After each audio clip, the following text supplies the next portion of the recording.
As-tu déjà eu l'impression d'être ignoré ou pris pour acquis par quelqu'un que tu pensais important? Il y a quelque chose de fascinant dans la façon dont le détachement et la distance peuvent transformer la perception des autres à notre égard. Lorsque tu cesses de poursuivre et que tu commences à prioriser, quelque chose de puissant se produit. Ceux qui ne t'ont pas valorisé commencent à remettre en question leur indifférence. Aujourd'hui, je vais te révéler comment créer une distance émotionnelle stratégique peut réveiller une connexion inattendue, non pas par manipulation, mais par respect de soi. Prépare-toi, car celui qui ne t'a pas valorisé finira par devenir obsédé par toi. Ce n'est pas un truc, c'est de la pure philosophie stoïcienne en action.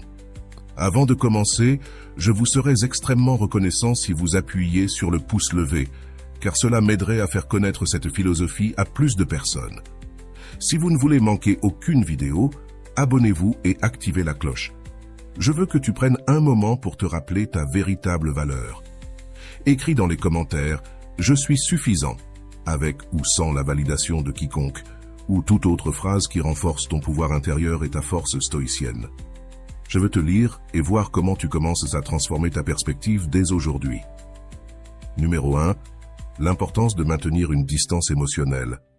Dans le stoïcisme, l'importance de maintenir une distance émotionnelle réside dans le fait de comprendre que l'excès d'attention, de dévouement ou de sacrifice envers les autres peut générer une dépendance émotionnelle et une perte d'équilibre intérieur.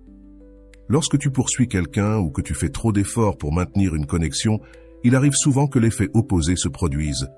L'autre personne prend ta présence pour acquise et ne ressent pas le besoin de répondre. Le stoïcisme enseigne que la véritable force vient du fait de garder le contrôle sur tes émotions et tes actions, même dans le contexte des relations personnelles. S'éloigner ne signifie pas indifférence, mais respect de soi et de l'espace émotionnel nécessaire pour cultiver une connexion authentique et équilibrée.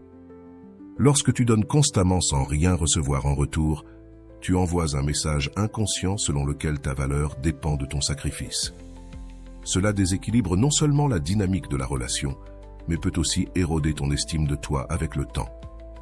L'autre personne, habituée à ta présence constante, peut commencer à la prendre pour acquise, perdant ainsi l'opportunité de valoriser ce que tu offres réellement. C'est pourquoi prendre du recul et établir des limites saines est une façon de rééquilibrer la relation. En agissant ainsi, tu récupères ton pouvoir personnel et tu permets à l'autre de réfléchir à ton importance plutôt que de supposer que tu seras toujours disponible.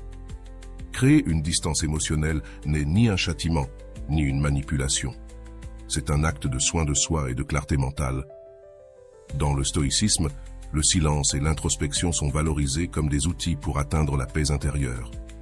En choisissant de t'éloigner, tu n'ignores ni ne rejettes l'autre, tu priorises simplement ton bien-être et ta capacité à répondre de manière équilibrée. Cet espace crée l'opportunité pour les deux parties d'évaluer la relation de manière plus objective. Souvent, le silence et l'absence communiquent ce que les mots ne peuvent exprimer. La valeur de ce qui est partagé devient évidente lorsque cela n'est plus présent de manière constante.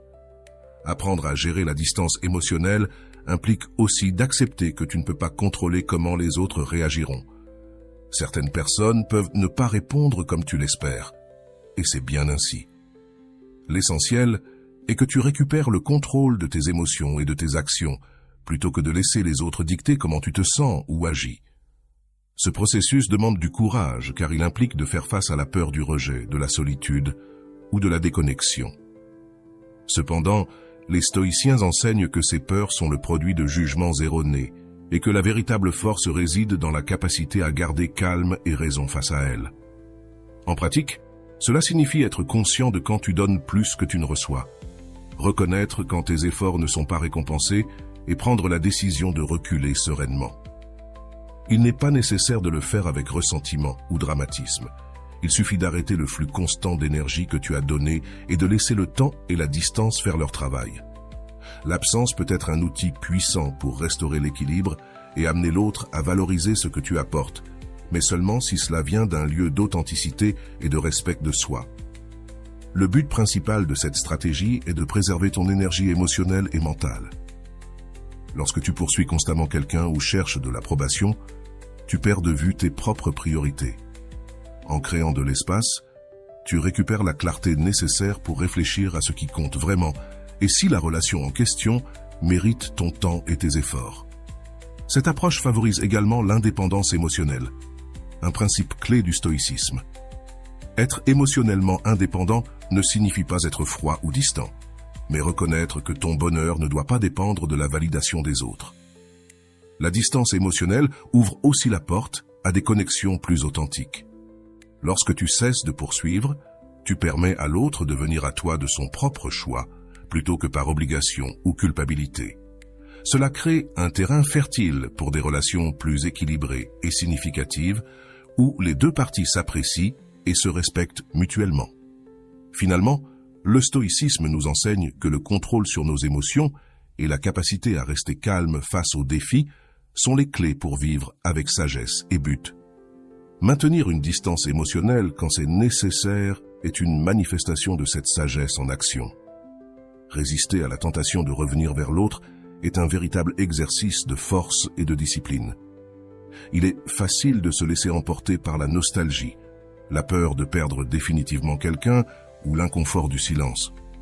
Cependant, chaque fois que tu cèdes à cette tentation, tu ne fais pas seulement affaiblir ta position, mais tu renforces aussi une dynamique de dépendance émotionnelle que le stoïcisme cherche à éviter.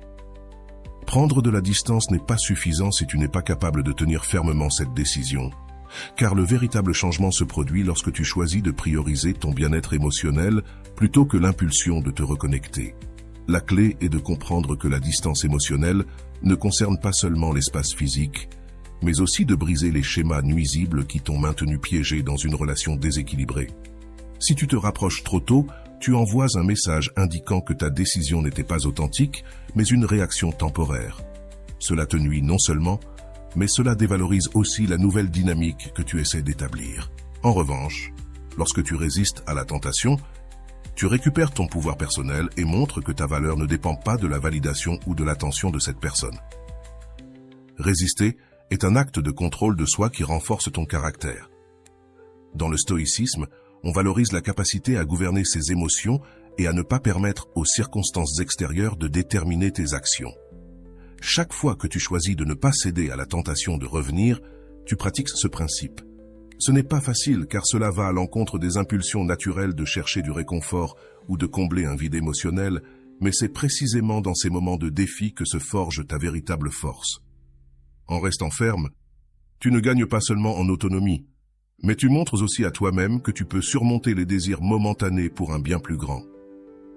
La tentation de revenir peut surgir de pensées comme « Et si maintenant les choses étaient différentes ?» ou « Et si cette fois tout s'améliorait ?»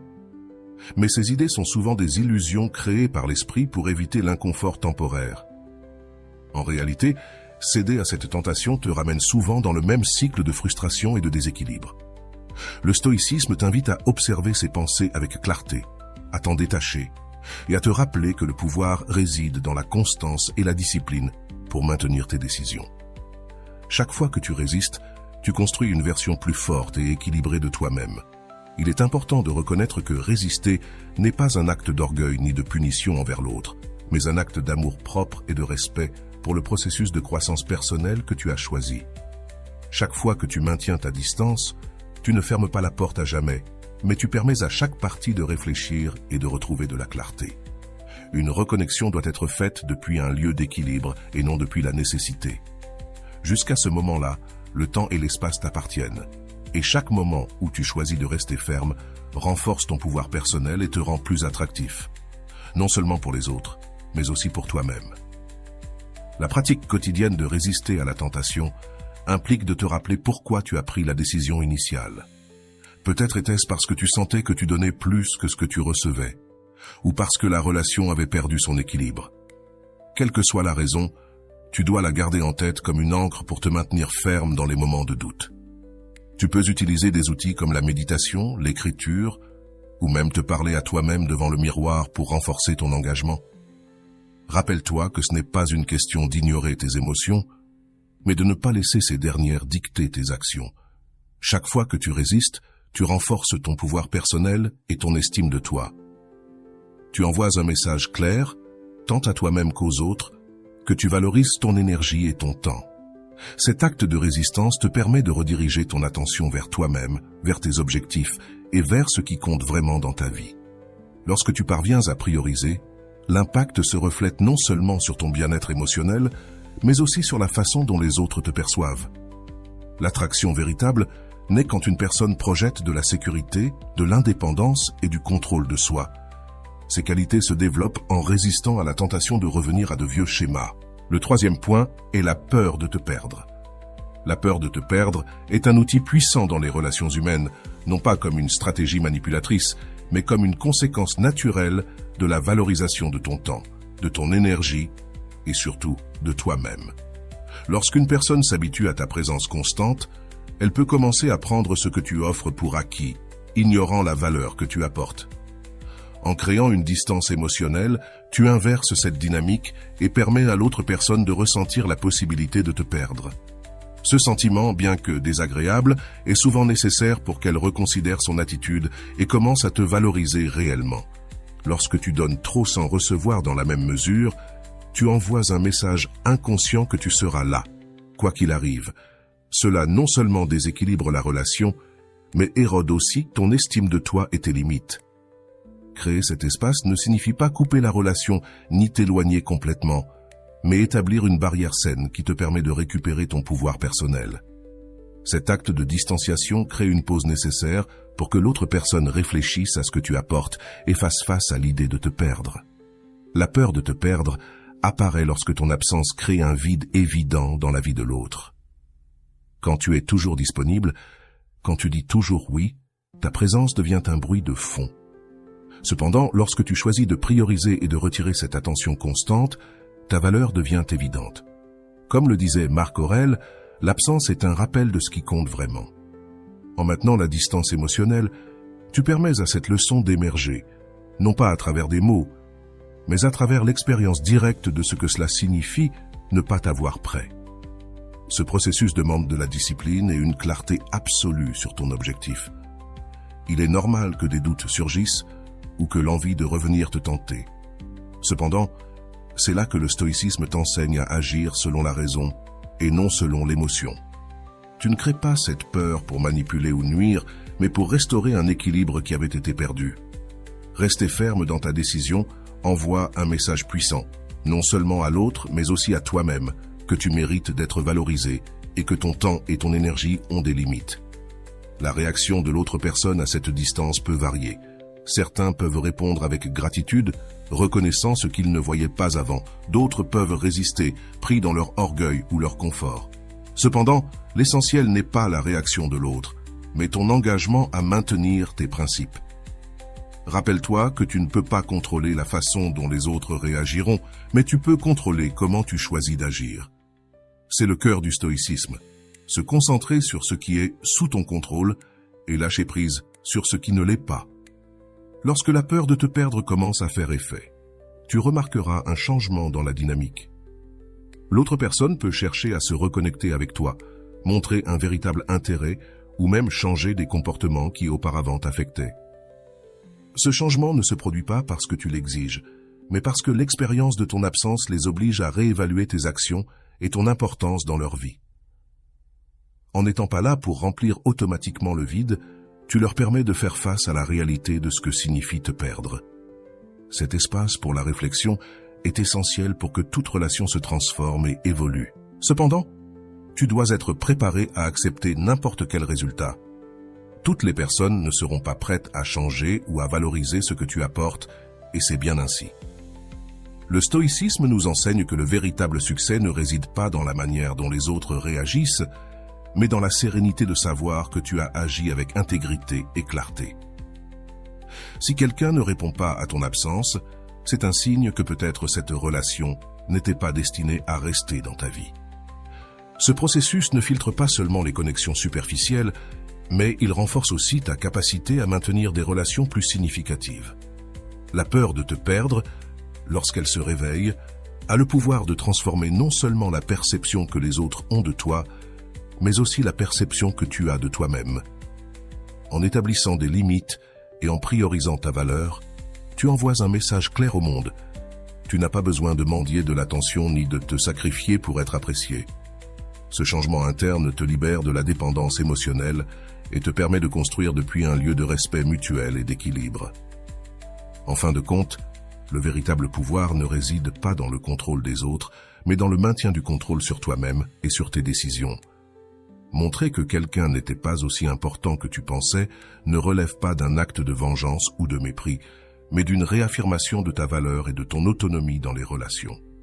Lorsqu'une personne s'habitue à être au centre de ton attention, elle peut commencer à prendre pour acquis ta présence et tes efforts. En retirant cette attention et en te concentrant sur toi-même, tu changes non seulement la dynamique émotionnelle, mais tu envoies également un message clair.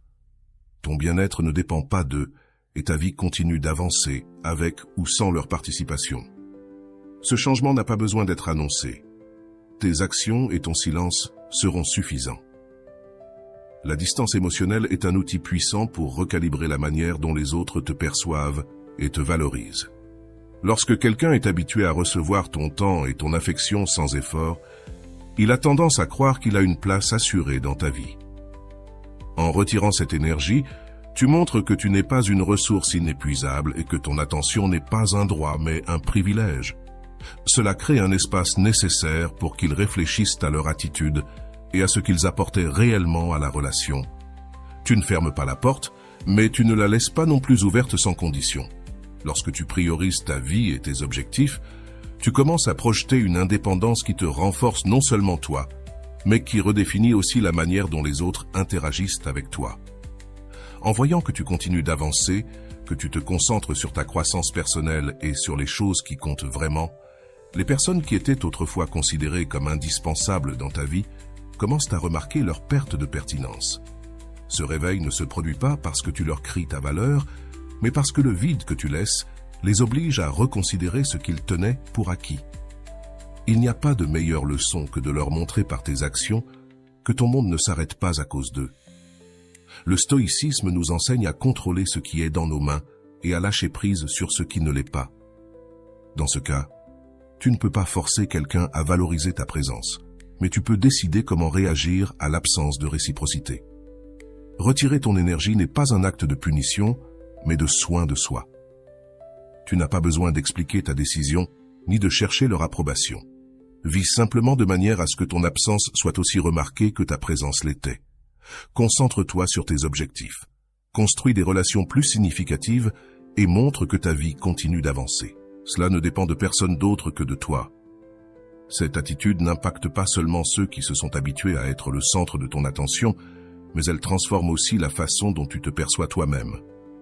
En te rendant compte que tu peux avancer sans la validation ou la compagnie de certaines personnes, tu renforces ton estime de toi et tu te libères des dynamiques émotionnelles épuisantes. Il ne s'agit pas d'ignorer tes émotions, mais de ne pas laisser ces dernières contrôler tes décisions. Chaque pas que tu fais en avant, chaque fois que tu choisis de prioriser, tu envoies un message clair. Tu es capable de construire ton bonheur de l'intérieur, sans dépendre de facteurs externes. Il est important de rappeler que cette transformation ne cherche pas à causer du tort ou de la souffrance. Si quelqu'un se sent mis de côté ou moins important, cela résulte de ses propres attentes et non de tes actions. Ton travail n'est pas de combler le vide qu'il ressente, mais de maintenir l'équilibre dans ta vie. Le stoïcisme nous rappelle que les relations les plus précieuses sont celles basées sur le respect mutuel et l'équilibre, et toute connexion qui dépend exclusivement de ton sacrifice ne mérite pas l'espace qu'elle occupait. À mesure que tu avances sur ce chemin, tu remarqueras que les personnes qui apprécient vraiment ta présence commenceront à faire un effort sincère pour se reconnecter avec toi.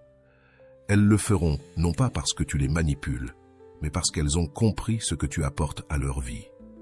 Ceux qui ne le feront pas resteront simplement derrière, et c'est bien ainsi. Tout le monde n'est pas destiné à rester, et apprendre à accepter cela fait partie du développement personnel. Ton énergie doit être investie dans ceux qui la valorisent et l'apprécient, pas dans ceux qui la prennent pour acquise. Montrer que quelqu'un n'était pas aussi important que tu le pensais n'est pas un acte de mépris, mais une déclaration du fait que tu t'éclates toi-même en premier. Ce processus ne profite pas seulement à tes relations actuelles, mais aussi à celles futures, car il établit un standard clair de la manière dont tu souhaites être traité. En fin de compte, la véritable leçon réside dans ce que tu t'apprends à toi-même. que ta valeur ne dépend pas de la façon dont les autres te perçoivent, mais de la manière dont tu te vois et te traites toi-même. C'est là le véritable pouvoir que le stoïcisme nous invite à cultiver. Récupérer ton pouvoir personnel commence par un acte de courage. Décider que tu ne vivras plus à la recherche de validation ou d'approbation des autres. Lorsque tu poursuis constamment quelqu'un, tu envoies un message inconscient selon lequel ta valeur est liée à sa reconnaissance. Mais le stoïcisme nous enseigne que notre pouvoir ne doit pas dépendre de facteurs externes, mais de notre capacité à nous gouverner nous-mêmes. En prenant la décision de créer de la distance émotionnelle, tu ne fuis pas, ni ne punis, mais tu réclames ton énergie et réaffirmes ta valeur. Lorsque tu établis une distance émotionnelle, tu envoies un message clair. Tu n'es pas disposé à être une option secondaire, ni à être pris pour acquis. C'est dans cet espace que l'autre personne a l'occasion de réfléchir à ce que signifie ton absence. Si quelqu'un en arrive à prendre ta présence pour acquise, la seule manière de briser cette dynamique est de retirer l'énergie que tu offrais auparavant. Il ne s'agit pas de manipuler, mais de permettre que le vide parle de lui-même. Parfois, l'absence communique ce que les mots ne peuvent pas exprimer. Récupérer ton pouvoir personnel implique également de redécouvrir qui tu es.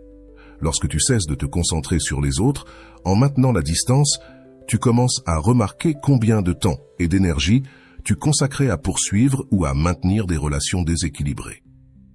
Cette énergie, une fois redirigée vers toi, devient une force transformatrice. Tu commences à construire une vie qui te remplit, te fortifie et ne dépend pas de la validation externe. Ce processus n'est pas seulement libérateur, mais profondément responsabilisant, car tu te rends compte que tu n'as jamais eu besoin de personne d'autre pour te sentir complet. La clé pour rester ferme dans cette décision est de te souvenir de pourquoi tu le fais. Il y aura des moments où la tentation de revenir s'approcher reviendra, des moments où la peur ou la nostalgie tenteront de te convaincre de revenir aux anciens schémas. Mais c'est ici que le stoïcisme t'offre sa guidance. Agis depuis la raison, pas depuis l'émotion. Chaque fois que tu choisis de ne pas céder, tu te renforces. Tu peux récupérer ton pouvoir personnel en envoyant un message, non seulement aux autres, mais aussi à toi-même, de que tu mérites plus. Ton temps et ton attention sont précieux et doivent être gagnés, non considérés comme un droit. Ce processus t'enseigne aussi à établir des limites claires, tant pour toi que pour les autres. Les limites ne sont pas des barrières qui éloignent les gens, mais des espaces qui protègent ta paix et ton énergie. Lorsque tu décides qui a accès à toi et dans quelles conditions, tu reprends le contrôle de ta vie. Cela ne te bénéficie pas seulement à toi, mais redéfinit aussi la manière dont les autres agissent avec toi. En voyant que tu te valorises suffisamment pour établir des limites, ceux qui t'apprécient réellement commenceront à les respecter, tandis que les autres s'en éloigneront. Récupérer ton pouvoir personnel signifie aussi accepter que tu ne peux pas contrôler la réaction des autres. Certaines personnes apprécieront ton absence et chercheront à se reconnecter, depuis un lieu de respect et d'appréciation, tandis que d'autres ne réagiront peut-être pas du tout. Mais cette incertitude ne doit pas te décourager, car le but principal de ce processus n'est pas de changer les autres, mais de te transformer toi-même. La véritable force réside dans la capacité à maintenir ta décision, même sans voir de résultats immédiats. Le changement le plus important ne se fait pas à l'extérieur, mais à l'intérieur de toi. Lorsque tu reconquiers ton pouvoir, tu remarques que les dynamiques changent. Tu n'es plus celui ou celle qui poursuit, qui donne plus que ce qu'il ou elle reçoit, ou qui sacrifie sa paix pour maintenir des relations déséquilibrées. Maintenant, tu es quelqu'un qui choisit soigneusement à qui il ou elle donne son temps et son attention. Ce changement ne te bénéficie pas seulement émotionnellement, mais il te rend aussi plus attirant pour les autres, car tu projettes de la sécurité, de l'indépendance et un profond respect de soi. Tu ne dis pas que tu n'as besoin de personne, mais tu as appris à prioriser. Le stoïcisme nous rappelle que le véritable pouvoir vient de l'intérieur, de notre capacité à agir en accord avec nos valeurs, et non d'être esclave de nos émotions. Récupérer ton pouvoir personnel est un acte d'auto-affirmation, dire que tu vaux pour ce que tu es, non pour ce que tu fais pour les autres. Ce changement ne se produit pas du jour au lendemain, mais chaque pas que tu fais te rapproche d'une vie plus pleine, plus équilibrée et plus authentique. La récompense n'est pas seulement la transformation de tes relations, mais la profonde paix de savoir que tu vis maintenant selon tes propres termes. Aider les autres à voir leurs propres faiblesses. Lorsque tu choisis de t'éloigner émotionnellement de quelqu'un, tu ne crées pas seulement de l'espace pour toi, mais tu lui donnes aussi une opportunité précieuse, celle de faire face à ses propres faiblesses et de reconnaître la dépendance qu'il ou elle ne savait peut-être même pas avoir. Beaucoup de gens vivent dans l'illusion qu'ils sont autosuffisants, forts et indépendants, mais cette perception peut se briser lorsque ceux qui les soutenaient constamment disparaissent de l'équation. Ta distance n'était pas un acte de cruauté, mais un reflet de leur réalité. Tu leur montres qu'en l'absence de ton soutien, ils doivent faire face à leurs peurs, leurs insécurités et leurs manques. Dans les relations, il est courant qu'une personne prenne le rôle de pilier émotionnel, toujours disponible pour écouter, résoudre des problèmes ou simplement être présente. Cependant, ce rôle peut devenir un fardeau lorsque l'autre partie le considère comme acquis. En te retirant, tu ne leur refuses pas ton aide de manière capricieuse, mais tu leur rends la responsabilité de faire face à leurs propres difficultés. Tu leur enlèves l'habitude de dépendre de toi comme solution constante et tu leur permets de découvrir ce que cela signifie se soutenir soi-même. Ce processus peut être inconfortable pour les deux parties. L'autre personne, habituée à te voir comme un filet de sécurité, ressentira l'impact immédiat de ton absence. Cette inconfortabilité, bien que douloureuse, est nécessaire. Ce n'est que lorsque nous faisons face à nos propres faiblesses que nous pouvons commencer à les renforcer. Les problèmes, tu leur donnes l'opportunité de grandir. Il ne s'agit pas seulement de les faire te manquer, mais de leur faire comprendre que leur force ne peut pas reposer uniquement sur la présence des autres. C'est une leçon difficile, mais profondément transformante. Du point de vue du stoïcisme, nous comprenons que nous ne pouvons pas porter indéfiniment les problèmes des autres sans perdre notre équilibre. Se retirer ne signifie pas que cela ne te concerne pas, mais que tu reconnais l'importance de ne pas intervenir dans le processus d'apprentissage de l'autre. À chaque fois que tu résous un problème pour quelqu'un ou que tu deviens son soutien inconditionnel, tu lui enlèves la possibilité de développer sa résilience. En maintenant la distance, tu lui permets de faire face à ses peurs et de trouver ses propres solutions, même si cela implique qu'il traverse des moments de difficulté. Ta distance permet aussi de mettre en perspective ce que tu apportais à la relation. Les gens ne réalisent pas toujours ce qu'ils ont avant de le perdre. En te retirant, tu ne cherches pas à ce qu'ils te recherchent désespérément, mais tu montres ce que tu signifiais réellement dans leur vie. À mesure qu'ils affrontent leurs propres insécurités, ils commenceront à se rendre compte du vide que tu laisses, pas seulement en termes de soutien émotionnel, mais aussi dans la connexion et l'équilibre que tu apportais. Cette prise de conscience n'est pas immédiate, mais elle est profonde et peut changer la dynamique de la relation. Il est important de se rappeler que ce processus n'est pas une punition, mais une manière de te respecter toi-même tout en permettant à l'autre de grandir. Si tu essaies de forcer cette leçon ou agis avec du ressentiment, le message se perd. Reste ferme dans ta décision, mais fais-le depuis un endroit de sérénité et de respect. Tu ne t'éloignes pas pour faire du mal, mais pour protéger ton énergie et offrir à l'autre la possibilité d'apprendre ce que cela signifie se soutenir par soi-même.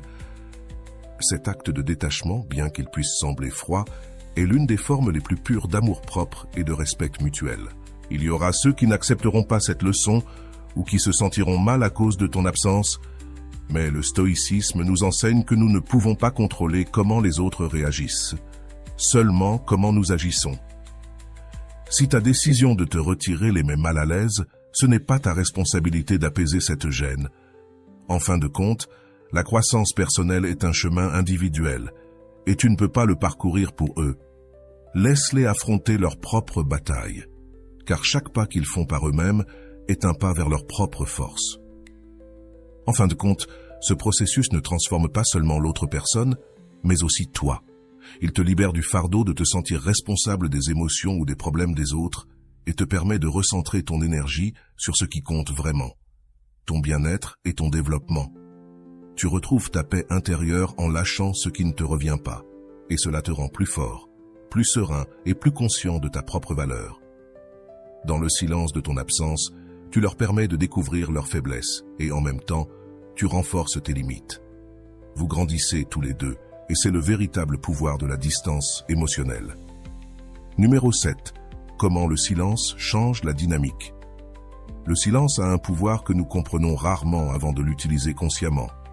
Dans un monde rempli de bruit, d'explications et de paroles qui perdent souvent leur sens, le silence émerge comme un outil transformateur. Lorsque tu choisis de te taire, tu ne fais pas simplement cesser de parler. Tu crées un vide que l'autre personne ne peut ignorer. Ce vide ne les oblige pas seulement à remarquer ton absence, mais il les confronte également à leurs propres pensées, peurs et insécurité. C'est dans cet espace qu'ils commencent vraiment à réfléchir à ce que tu représentes pour eux. Le silence change la dynamique parce qu'il élimine la possibilité de se distraire avec des arguments ou des justifications. Lorsque tu parles, il est facile que tes mots soient mal interprétés, ignorés ou pris à la légère. Mais quand tu choisis de ne rien dire, l'autre personne se retrouve avec ses propres idées face à l'absence de réponse. Ce n'est pas une tactique pour manipuler, mais un rappel subtil que ta présence et tes paroles ne doivent pas être considérées comme acquises. Le silence agit comme un miroir qui reflète ce qu'ils ont ignoré ou évité. Au fur et à mesure que le silence s'étend, ils commencent à poser des questions qui n'existaient pas auparavant. Pourquoi n'es-tu plus disponible comme avant? Pourquoi ne réagis-tu plus de la même manière? Pourquoi ce vide semble-t-il si lourd?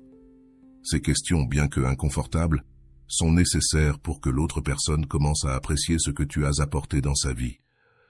Le silence ne leur montre pas seulement l'absence que tu laisses, mais aussi l'importance de ton énergie, de ton temps et de ton attention. En n'étant pas là pour combler cet espace, tu permets au vide de parler par lui-même. La clé pour que le silence fonctionne réside dans ta capacité à le maintenir sans chercher des résultats immédiats. Il se peut qu'au début tu ressentes l'envie de le briser, d'expliquer ou de remplir le vide avec des mots, mais résister à cette tentation est essentiel. Le stoïcisme nous enseigne que nous ne pouvons pas contrôler la façon dont les autres réagiront, seulement comment nous choisissons d'agir. En restant ferme dans ta décision de te taire, tu envoies un message clair. Ta valeur ne se mesure pas à la quantité de mots que tu dis, mais à la qualité de ta présence. Le silence change aussi la manière dont tu te perçois. Quand tu choisis de ne pas réagir, quand tu décides de ne pas répondre au chaos ou au drame, tu réclames ton pouvoir personnel. Tu ne permets plus que les émotions de l'autre dictent tes actions. Cet acte de maîtrise de soi te renforce non seulement, mais il te libère aussi du fardeau de te sentir responsable des sentiments des autres. Tu te rends compte que le vrai pouvoir réside dans ta capacité à choisir le moment et les mots qui comptent vraiment. Pendant ce temps, l'autre personne éprouvera une gêne croissante face au silence. Cette gêne n'est pas de ta responsabilité de l'apaiser. C'est une occasion pour elle de réfléchir et de prendre la responsabilité de ses propres émotions. En n'intervenant pas, tu lui permets de faire face à son propre vide, quelque chose qui peut être profondément transformateur si elle en profite. Le silence n'est pas une forme de punition. C'est un espace pour que les deux parties reconsidèrent et réévaluent ce qui importe réellement dans la relation.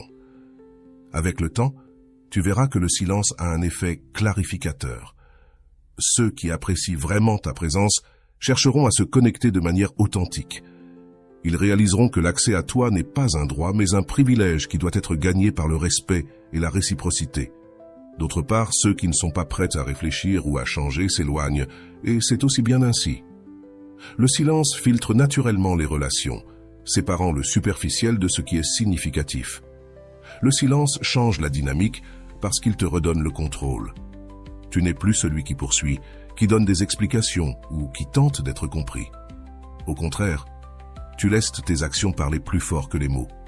Que ton absence soit une leçon et que le vide soit le maître. Cette approche ne transforme pas seulement la façon dont les autres te perçoivent, mais aussi comment tu te perçois toi-même.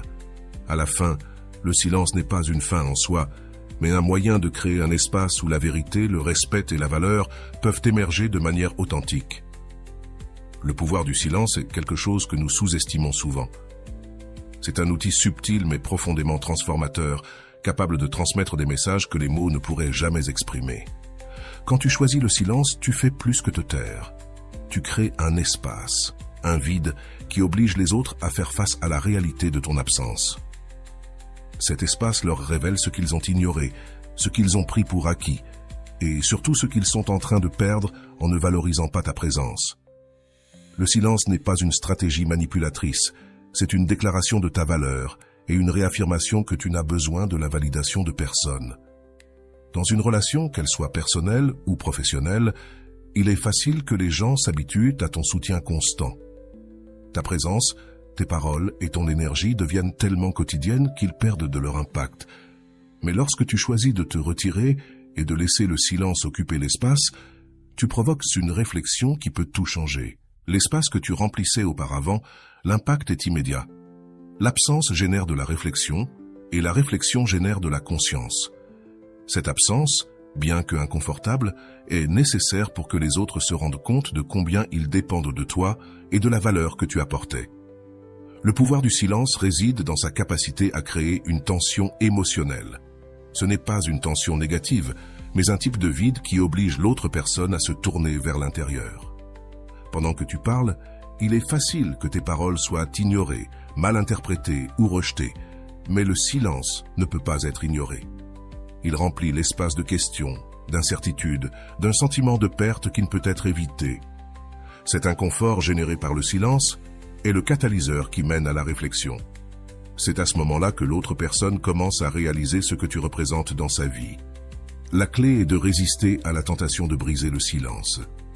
Il se peut que tu ressentes l'envie de t'expliquer, de chercher une conclusion ou de soulager l'inconfort. Mais agir ainsi interrompt le processus. Le stoïcisme nous enseigne que nous ne pouvons pas contrôler les réactions des autres, mais nous pouvons contrôler nos propres décisions. En choisissant le silence, tu prends une position ferme, en envoyant un message clair. Ton temps et ton énergie sont précieux et ne se donnent pas sans réciprocité.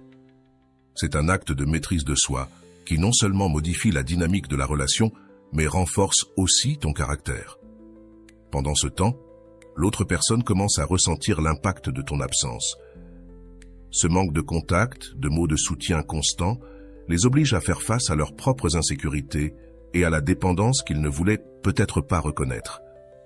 Il ne s'agit pas seulement de les faire te manquer, mais de leur donner l'occasion d'apprécier ce qu'ils prenaient auparavant pour acquis. Le silence n'est pas une punition, mais une leçon. Il leur montre que ta présence n'est pas un droit, mais un privilège qui doit être gagné et apprécié. Avec le temps, le silence agit comme un filtre. Ceux qui apprécient vraiment ta présence chercheront à se reconnecter avec toi de manière authentique. Ils comprendront que l'accès à toi n'est pas automatique et qu'il nécessite des efforts et du respect. D'un autre côté, ceux qui ne sont pas prêts à réfléchir ou à changer s'éloigneront simplement. Ce processus ne te libère pas seulement des relations qui ne t'apportent rien, mais il renforce aussi les connexions qui comptent vraiment. De plus, le silence te bénéficie autant qu'aux autres. Il t'offre de l'espace pour réfléchir à tes propres émotions, pour réévaluer ce dont tu as besoin et pour prioriser ton bien-être. Tu découvres que tu n'as pas besoin de t'expliquer constamment ni de chercher la validation extérieure pour te sentir complet. Le silence devient alors un outil de croissance personnelle, un rappel que ta valeur ne dépend pas de la façon dont les autres te perçoivent, mais de la façon dont tu te perçois toi-même. Le pouvoir du silence ne réside pas dans ce qu'il retire, mais dans ce qu'il révèle. Il te permet de récupérer ton énergie, de réaffirmer tes limites et d'enseigner aux autres la véritable signification de ta présence. Finalement, le silence n'est pas du vide, c'est de la clarté. C'est un espace où la vérité peut émerger, où le respect peut être restauré et où, toi comme les autres, vous pouvez apprendre à apprécier ce qui compte vraiment. Souviens-toi, ta valeur ne dépend de personne d'autre que de toi. Si ce message t'a touché, écris dans les commentaires « Je suis suffisant avec ou sans la validation de quelqu'un ». Déclare ton indépendance émotionnelle et fais de ce jour le début de ta transformation stoïque. Je veux te lire et être témoin de ta détermination. Voilà, j'espère que cette vidéo t'a été très utile. Comme toujours, un petit like serait très apprécié. À la prochaine.